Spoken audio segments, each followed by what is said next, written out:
Film की शुरुआत में हम एरिक फील्ड को देखते हैं जो इटली जा रहा होता है ताकि वह अपनी बेटी ओलिविया, जिसे वह प्यार से लीव भी बुलाता है, उसको 1 यूरो वाला घर खरीदने से रोक सके। मोंटेजारा पहुंचने के बाद एरिक लीव के साथ एक कैफे में कॉफ़ी पीने जाता है जहां पर उसकी मुलाकात वहां की मेयर फ्रांसेस्का से होती है। एरिक फ्रांसेस्का से कहता है कि हम 1 यूरो वाला घर नहीं ले रहे हैं। तभी मेयर फ्रांसेस्का कहती है कि मैंने सारे पेपर वर्क शुरू करवा दिए हैं और ओलिविया से 5000 का डिपॉजिट भी ले लिया है, जो कि काम पूरा होने के बाद आपको वापस मिल जाएगा। एरिक लीव को साइड में ले जाकर पूछता है कि तुम 1 यूरो वाला घर क्यों लेना चाहती हो। लीव कहती है कि जब मोम हॉस्पिटल में थी तब हम दोनों ऑनलाइन पर 1 यूरो वाले घर देखते थे। हम अप्लाई भी करने वाले थे, लेकिन उससे पहले ही उनकी डेथ हो गई थी। अपनी बेटी की खुशी के लिए एरिक मान जाता है। फिर वे लोग मेयर के साथ 1 यूरो वाले घर देखने जाते हैं। उन घरों की हालत देखकर एरिक कहता है कि अब मुझे पता चला कि ये घर 1 यूरो के क्यों हैं। वहाँ पर वो 3 घर देखते हैं जो उन्हें बिल्कुल भी पसंद नहीं आते। फिर फ्रांसेस्का उन्हें एक और घर दिखाती है जो अभी तक 1 यूरो के लिए लिस्टेड नहीं हुआ था। उन्हें वो घर पसंद आ जाता है। लीव फ्रांसेस्का को बताती है कि डैड रेस्टोरेंट में कंसल्टेंट से पहले एक बेहतरीन शेफ थे। एरिक जोला को फ़ोन करता है जो उसकी कंपनी मेन कोर्स कंसल्टिंग में काम करती है। एरिक जोला से कहता है कि वह 1 महीने की छुट्टी पर रहेगा ताकि वह लीव की मदद कर सके घर को रेनोवेट करने में। एरिक कहता है कि मैं सारा काम यहीं से संभाल लूँगा, तुम्हें काम के बारे में चिंता करने की कोई ज़रूरत नहीं है। रात को एरिक कुछ खाने के लिए बाहर जाता है जहाँ पर उसकी मुलाकात फ्रांसेस्का और बर्नार्डो से होती है। बर्नार्डो एक प्रॉपर्टी एक्सपर्ट है। एरिक आइसक्रीम लेने के बाद वहाँ से चला जाता है। बर्नार्डो फ्रांसेस्का से कहता है कि कहीं तुम्हें यह सौदा महंगा न पड़ जाए। वो घर अभी तक 1 यूरो के लिए लिस्टेड नहीं हुआ है। फ्रांसेस्का बर्नार्डो से कहती है कि और मैं क्या करती, लोग मोंटेजारा को छोड़कर जा रहे हैं। मोंटेजारा धीरे धीरे खाली हो रहा है। मेयर होने के नाते मुझे कुछ तो करना होगा इस जगह को बचाने के लिए। अगले दिन वहाँ पर नीनो नाम का एक ठेकेदार आता है जो कि उस घर को रेनोवेट करेगा। तभी वहाँ पर फ्रांसेस्का और बर्नार्डो भी आ जाते हैं। बर्नार्डो कहता है कि यहाँ काम शुरू करने के लिए पहले परमिट्स लेने होंगे, जिसके लिए कम से कम 6 महीने लगेंगे। लेकिन फ्रांसेस्का के कहने पर बर्नार्डो कहता है कि आप लोग काम शुरू करवा सकते हैं, क्योंकि बर्नार्डो फ्रांसेस्का से बहुत प्यार करता है। घर को रेनोवेट करने का काम शुरू हो जाता है। एरिक और लीव घर पर कौन सी टाइल्स लगानी है इसके लिए लड़ रहे थे, क्योंकि लीव ने बहुत महंगी टाइल्स चुनी थी। लेकिन तभी नीनो फ्लोर का वॉलपेपर हटाता है। नीचे पहले से ही टाइल्स लगी हुई थी जो कि 18वीं सदी की थी। लीव नीनो से कहती है कि अब हम यही टाइल्स रखेंगे क्योंकि ये बहुत सुंदर और प्राचीन है। अगली सुबह जब लीव घर के गार्डन को साफ कर रही थी तभी वह घर के ऊपर एक चिमनी देखती है, लेकिन घर के अंदर कोई आग जलाने की जगह ही नहीं है। लीव घर के अंदर जाती है और चिमनी के बाहर लगी हुई टाइल्स को हथौड़े से तोड़ देती है।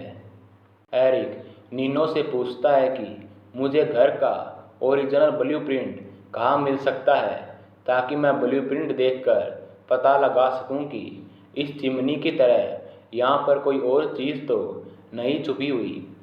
नीनो कहता है कि सिटी हॉल में आपको इस घर का ब्लूप्रिंट मिल सकता है। एरिक वहाँ पर रखी हुई पुरानी साइकिल उठाता है और सिटी हॉल की तरफ निकल पड़ता है। बीच रास्ते में साइकिल के ब्रेक फेल हो जाते हैं, जिसकी वजह से एरिक साइकिल से गिर जाता है और इसे देखकर वहाँ पर बैठी हुई 3 औरतें हंसने लगती हैं। वहाँ से एरिक अपनी साइकिल लेकर निकल ही रहा था कि उसे फ्रांसेस्का देख लेती है।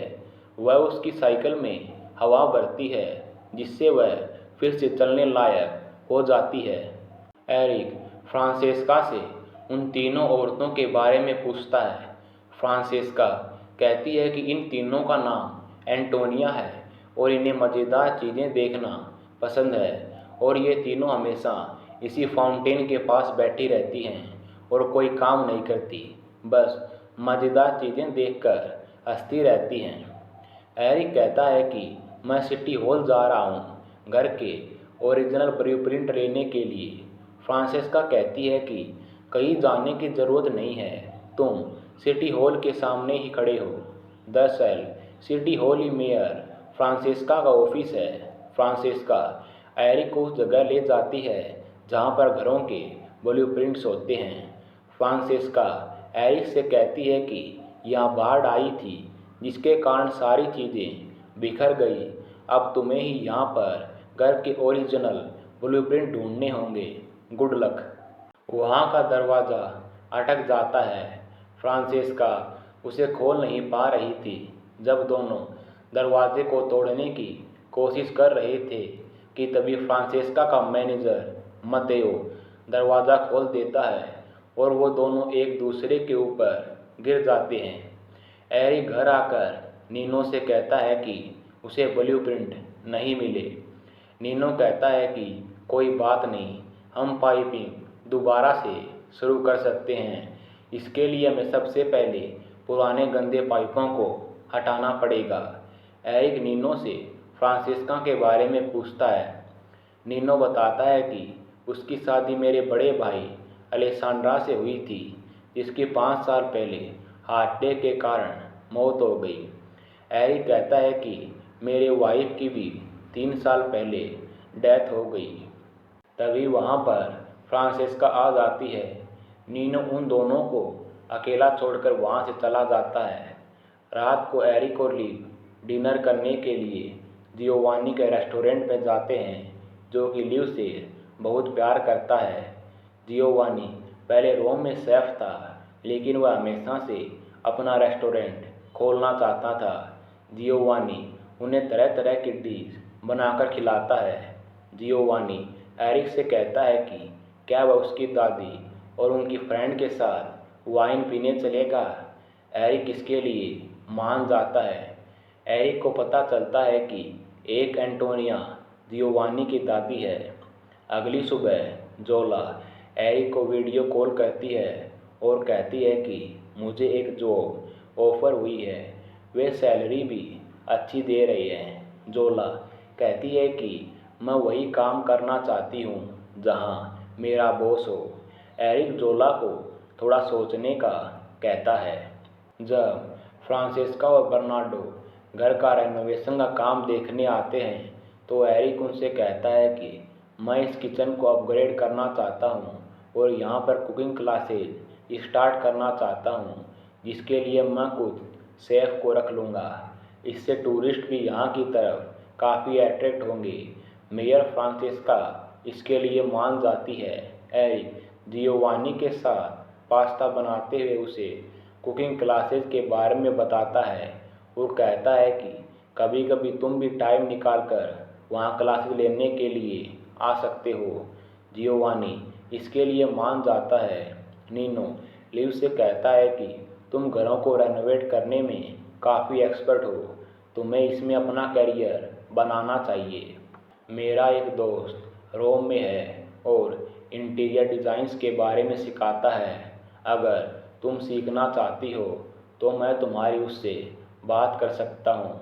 इस पर लिव कहती है कि मैं सोच के बताऊँगी।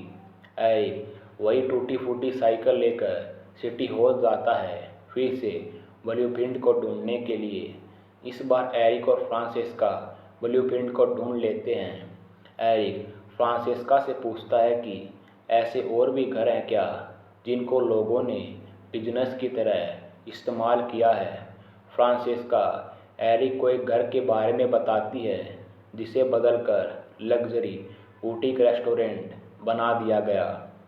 फ्रांसेस्का एरिक से कहती है कि अगर तुम चाहो तो हम कल सुबह चलकर उसको देख सकते हैं। एरिक इसके लिए मान जाता है। सुबह होते ही वे दोनों उस घर को देखने के लिए साइकिल पर चल पड़ते हैं। वहाँ का मैनेजर कहता है कि आप आज इस घर को नहीं देख सकते क्योंकि यहाँ पर आज एक इवेंट चल रहा है। लेकिन वे दोनों मैनेजर से छुप छुपा कर उस रेनोवेट हुए घर को कैसे ना कैसे करके देख ही लेते हैं। इसके बाद वो वहाँ पर चल रहे इवेंट में शामिल होते हैं। मैनेजर के देखने पर वो कॉफ़ी पीकर वहाँ से निकल पड़ते हैं। लिव अपने डैड से कहती है कि आज घर का कोई काम नहीं होगा क्योंकि मैं अपने दोस्त से मिलने रोम जा रही हूँ और मैं रात को वहीं रुकूंगी। लिव का इंटरव्यू होता है इंटीरियर डिज़ाइनर की इंटर्नशिप के लिए और लिव को डर था कि उसके डैड उसे रोम जाने नहीं देंगे। इसलिए लिव अपने डैड से झूठ बोलती है। एरिक जियोवानी के रेस्टोरेंट में फ्रांसेस्का के लिए खाना बनाता है जो उसे काफ़ी ज़्यादा पसंद आता है। एरिक वही टूटी फूटी साइकिल लेकर घूमने निकल जाता है लेकिन बीच रास्ते में ही उसकी हवा निकल जाती है। आगे जाकर उसे फ्रांसेस्का मिलती है जो उसे बताती है कि वह अपनी पुरानी दोस्त पीना की बीच पार्टी में जा रही है। फ्रांसेस्का एरिक को भी अपने साथ चलने के लिए कहती है। एरिक इसके लिए मान जाता है। एरिक और फ्रांसेस्का वहाँ पर खूब इंजॉय करते हैं। दोनों डांस करते करते एक दूसरे के करीब आ जाते हैं और फिर एक दूसरे को किस करने लग जाते हैं। अगली सुबह एरिक एंटोनियाज के पास जाता है और उनको अपनी किचन में कुकिंग क्लासेस लेने के लिए कहता है जिसके लिए वे मान जाती हैं। जब एरिक घर आता है तो लिव अपने डैड को बताती है कि वह रोम अपनी फ्रेंड से मिलने नहीं बल्कि इंटीरियर डिज़ाइनर की इंटर्नशिप के इंटरव्यू के लिए गई थी और मैं इंटर्नशिप के लिए सेलेक्ट भी हो गई हूँ। रोम से आने के बाद मुझे पता चला कि आप फ्रांसेस्का को डेट कर रही हैं। फ्रांसेस्का बहुत प्यारी है, आप दोनों की जोड़ी सुपर हिट होगी। एरिक कहता है कि मैं तुम्हें इसके बारे में बताने वाला ही था लेकिन मुझे डर था कि कहीं तुम ये ना समझ लो कि मैं तुम्हारी मोम को फ्रांसेस्का से रिप्लेस कर रहा हूँ। लिव अपने डैड से कहती है कि मेरी इंटर्नशिप 1 साल की है, तब तक आप यहीं रुक जाइए और यहाँ रहकर कुकिंग क्लासेस को संभालिए। इंटर्नशिप ख़त्म होने के बाद मैं वापस यहीं लौट आऊँगी और फिर हम दोनों हमेशा एक साथ रहेंगे। बर्नार्डो को पता चल जाता है कि एरिक और फ्रांसेस्का एक दूसरे को डेट कर रही हैं।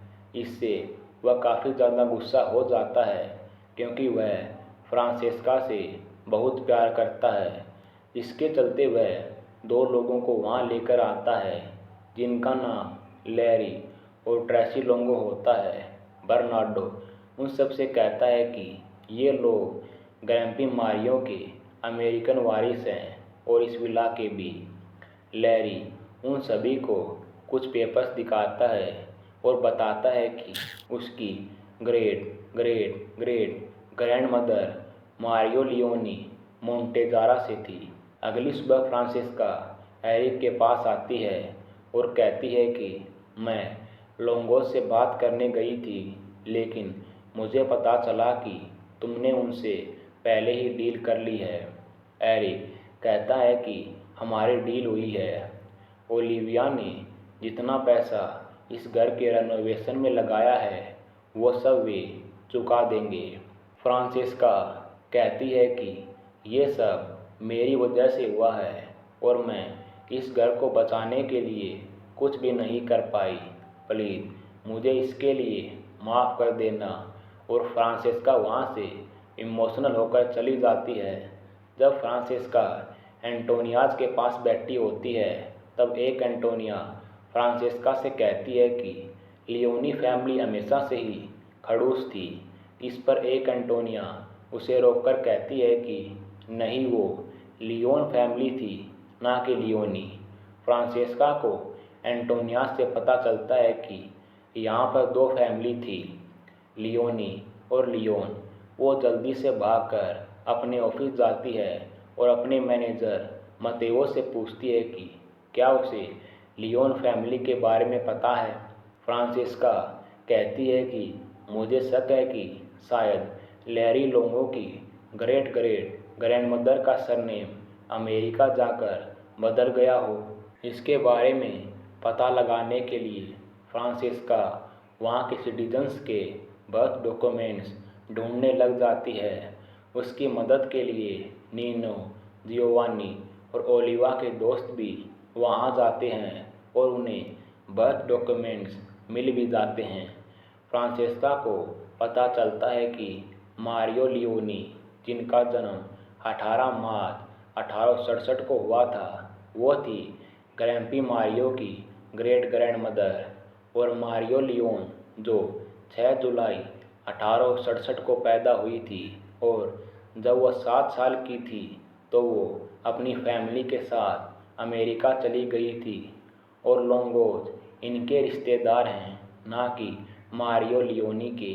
फ्रांसेस्का जल्दी से मारियो की पुरानी साइकिल उठाती है और रेलवे स्टेशन की ओर निकल पड़ती है ताकि वह एरिक को ओहायो जाने से रोक सके और उसे यह बात बता सके। लेकिन जब वह स्टेशन पहुंचती है तो ट्रेन वहां से निकल जाती है, जिससे फ्रांसेस्का निराश हो जाती है। तभी एरिक उसे पीछे से आवाज़ देता है। एरिक कहता है कि मैं तुम्हें खोना नहीं चाहता था, मैं तुमसे बहुत प्यार करता हूँ, इसलिए मैंने वह ट्रेन मिस कर दी। फ्रांसेस्का भी एरिक से अपने प्यार का इजहार कर देती है और उसे सारी बात बता देती है। घर का काम पूरा होने पर वे एक बड़ी सी पार्टी रखते हैं और वहाँ पर खूब इंजॉय करते हैं। इसी के साथ यह बेहतरीन फिल्म यहीं पर ख़त्म हो जाती है। राधे राधे।